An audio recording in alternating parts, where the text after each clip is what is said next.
সর্বাণী একজন শিক্ষিতা সাবালিকা মেয়ে।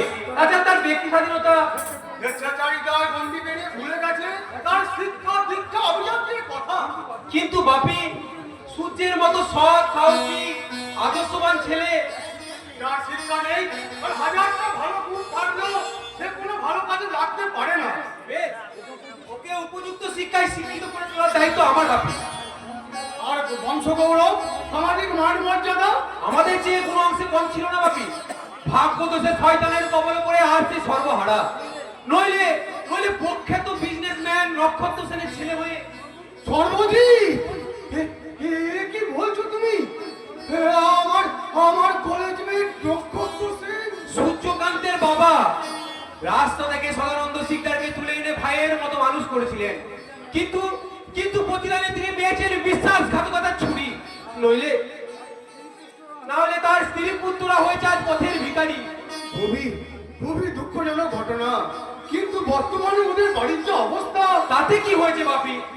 সূর্য গরিব হলে আমার বোন তো গরিব নয়।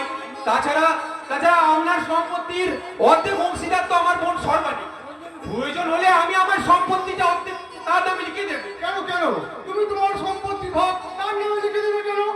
বাপি, যে দেশের দাদারা তার বোনকে সুখী করতে নিজের শেষ সম্বলটুকু বিক্রি করে নিঃস্ব রিক্ত হতে পারে, আমি আমি সেই দেশের দাদা হয়ে পারবো না এটুকু সাথে করতে? নিশ্চয়ই পারবে দাদা, কিন্তু তার বিনিময়ে তুমি কি পাবে? সর্বাণী, এই স্বার্থপর দুনিয়াতে নিঃস্বার্থভাবে তোকে আমি কিছু দেব না। তবে তার বিনিময়ে আমি যা দেব তার মূল্যায়ন টাকা দিয়ে হয় না রে বোন। সে অমূল্য সম্পদটা কি দাদা? আমার আমার এই মিষ্টি মনটা একটা হাসি, তার সুখী জীবনে শান্তির বাতাবরণ আর ঝাড়তে দিতে দিন আমার দীর্ঘায়ু কামনা করে তার তার এই দুষ্ট আছে একটা মিষ্টি ফোঁটা। তার জন্য অর্থ সম্পদের কোনো প্রয়োজন নেই দাদা।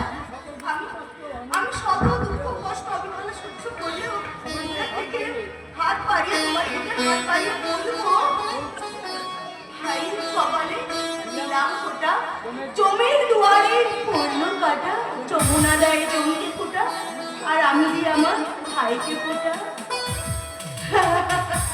ভাই